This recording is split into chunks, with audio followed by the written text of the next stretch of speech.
नमस्कार। धार्मिक रत्न चैनल में आपका स्वागत है। जैसा कि आप जानते हैं, इस चैनल के माध्यम द्वारा हम श्री राम कथा धारावाहिक रूप में प्रस्तुत कर रहे हैं। अभी तक 47 प्रकरण हो चुके हैं और आज 48वां प्रकरण है और आज से उत्तरकांड की कथा शुरू हो रही है। पिछले प्रकरण में आपने जाना था कि श्री राम जी रावण का वध करने के पश्चात सीता और लक्ष्मण सहित पुष्पक विमान पर के बैठकर वापस अयोध्या की ओर चल पड़े थे तथा भारद्वाज ऋषि के आश्रम में पहुंचे थे और वहां उन्होंने हनुमान जी को भरत जी को सूचना देने के लिए भेजा था।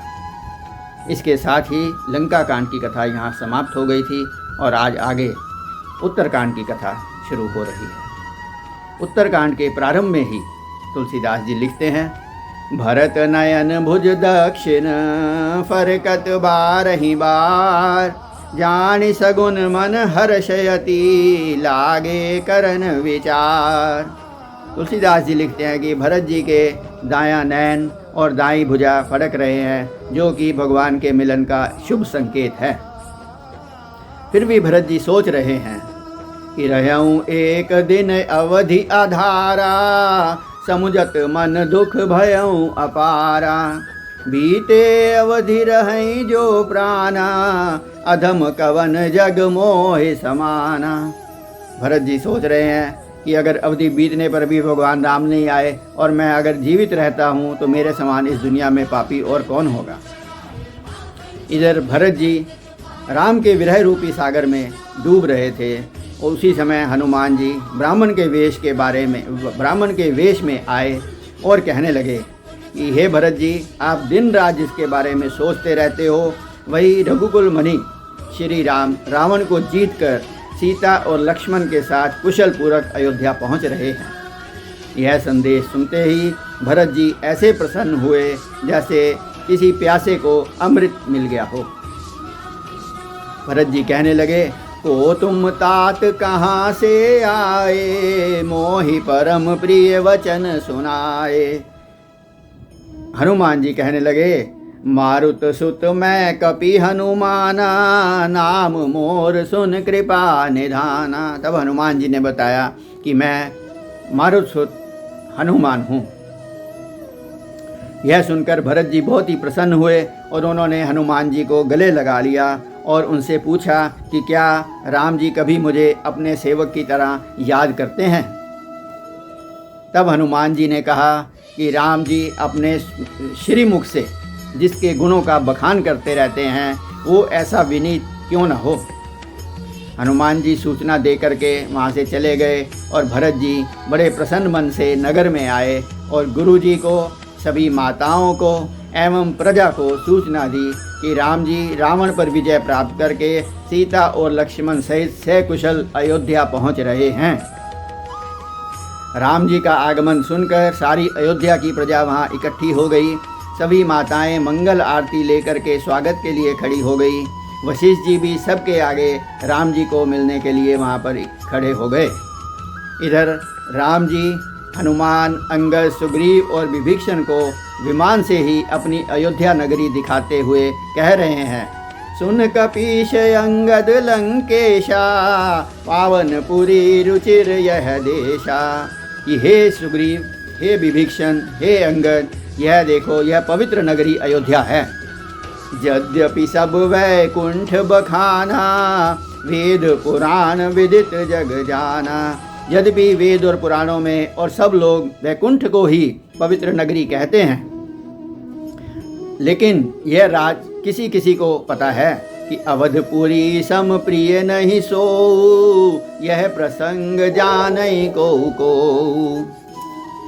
अब जन्म भूमि मम पुरी सुहावनी, उत्तर दिशि बह सरजू पावनी। भगवान राम अपनी जन्मभूमि की प्रशंसा करते हुए कह रहे हैं कि यह मेरी जन्मभूमि है और इसके उत्तर दिशा में सरयू नदी बहती है। जाम जनते बिनहि प्रयासा, मम समीप नर पावहि वासा। ऐसी सरयू नदी है जिसमें स्नान करके भगवान राम कहते हैं कि व्यक्ति मेरे पास ही विश्राम पा लेता है।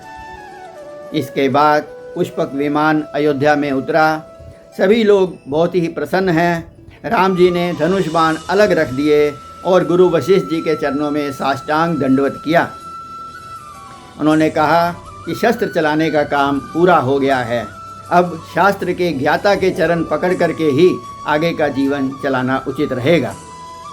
इसके बाद भरत जी ने राम जी को दंडवत किया तो राम जी ने उन्हें उठाकर अपने हृदय से लगा लिया। दोनों भाइयों की जटाएं बिखरी हुई हैं और दोनों को देख करके यह पता ही नहीं चलता कि वनवास किसे हुआ था। फिर शत्रुघ्न जी राम जी से मिले, भरत जी और लक्ष्मण जी मिले। राम जी ने देखा कि सभी नगरवासी उनको मिलने के लिए बहुत ही व्याकुल हैं, तो उन्होंने अपने असंख्य रूप प्रकट किए। अमित रूप प्रगटे तेहि काला, जथा जोग मिले सब ही कृपाला। और सबको ऐसे प्रतीत हुआ जैसे राम जी पहले उन्हें ही व्यक्तिगत रूप से मिले हैं। फिर राम जी ने सबसे पहले माता कैकेयी से मुलाकात की, फिर माता सुमित्रा को मिले और फिर माता कौशल्या से मिले। सभी माताओं के प्रेम अश्रु बह रहे हैं।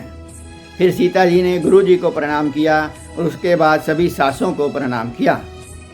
हनुमान, अंगद, विभीषण और जामवंत जी यह सारा दृश्य बड़े प्रेम पूर्वक देख रहे हैं। तब भगवान राम ने गुरु वशिष्ठ एवं सभी माताओं को संबोधित करते हुए कहा कि यह सब मेरे परम मित्र हैं, इन्होंने मेरे कार्य के लिए अपना जीवन दांव पर लगा दिया और इसलिए यह मुझे भरत से भी अधिक प्यारे हैं। इसके पश्चात सारे नगर में आनंद छा गया। गुरु वशिष्ठ जी ने घोषणा कर दी कि आज ही राम जी को राज तिलक किया जाएगा। एक दिव्य सिंहासन मंगाया गया और उसमें राम और सीता जी को बिठाया गया और सभी तैयारी पूरी होने के बाद वशिष्ठ जी ने स्वयं अपने हाथों से सबसे पहले राम जी के भाल में तिलक लगाया। प्रथम तिलक वशिष्ठ मुनि कीना, पुनि सव्ये प्रण आय सुदीना। इस प्रकार वशिष्ठ जी ने सबसे पहले राज तिलक किया और फिर सभी ब्राह्मणों को आदेश दिया कि वह भी राम जी के भाल में तिलक लगाएं। पुत्रों को देखकर माता बलिहारी जा रही हैं। आकाश में सभी देवता, ब्रह्मा जी, शंकर जी भगवान राम को राजा के रूप में दर्शन कर रहे हैं। अनेकों दान दिए गए। अप्सराएं नृत्य कर रही हैं। भरत, शत्रुघ्न, लक्ष्मण, हनुमान आदि प्रसन्न मुद्रा में खड़े हैं। इस प्रकार राम राज्य की स्थापना हो गई। बोलिए अयोध्यापति भगवान राजा राम की जय। तुलसीदास जी कहते हैं कि स्वयं वेद मानव का शरीर धारण करके वहाँ पर आए और उन्होंने भगवान राजा राम की स्तुति की। फिर स्वयं शंकर जी वहाँ पर आए और उन्होंने भी राजा राम की प्रसिद्ध स्तुति की। स्तुति शंकर जी द्वारा जो की गई स्तुति है वह बहुत प्रसिद्ध स्तुति है। हम 2 पंक्तियाँ उसकी यहाँ पर आपको सुना रहे हैं। जय राम रमारमणं समनं, भवताप भयाकुल पाहि जनं, भवताप भयाकुल पाहि जनं। जय राम रमारमणं समनं, भवताप भयाकुल पाहि जनं, भवताप भयाकुल पाहि जनं। अवधेश सुरेश रमेश विभो, शरणागत मांगत पाहि प्रभो, शरणागत मांगत पाहि प्रभो। जय राम रमारमणं समनं, भवताप भयाकुल पाहि जनं, भवताप भयाकुल पाहि जनं। इस प्रकार भगवान शंकर राम जी की राजा के रूप में स्तुति करके वहाँ से विदा हो गए। इस प्रकार राम राज्य शुरू हो गया और 6 महीने का समय बीत गया।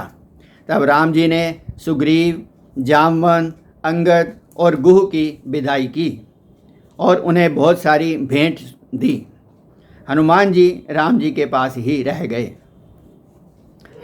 इसके आगे की कथा हम आपको अगले प्रकरण में सुनाएंगे। आइए आज का प्रसंग समाप्त करने से पूर्व 2 मिनट के लिए भगवत भजन कर लेते हैं। राजा श्री राम और सीता महारानी, राजा श्री राम और सीता महारानी, रघुकुल तिलक की अवध राजधानी, रघुकुल तिलक की अवध राजधानी, राजा श्री राम और सीता महारानी, राजा श्री राम और सीता महारानी। बहती है शीतल सुगंधित हवाएं, बहती हैं शीतल सुगंधित हवाएं, घूंघर सी गाती हैं चारों दिशाएं, घूंघर सी गाती हैं चारों दिशाएं, धोती है मन को प्रभु के चरण को, धोती है मन को प्रभु के चरण को, लाकर बहारे सरयू का पानी, लाकर बहारे सरयू का पानी, रघुकुल तिलक की अवध राजधानी, रघुकुल तिलक की अवध राजधानी, राजा श्री राम और सीता महारानी, राजा श्री राम और सीता महारानी, रघुकुल तिलक की अवध राजधानी, रघुकुल तिलक की अवध राजधानी, राजा श्री राम और सीता महारानी, राजा श्री राम और सीता महारानी। नमस्कार, धन्यवाद, जय श्री राम।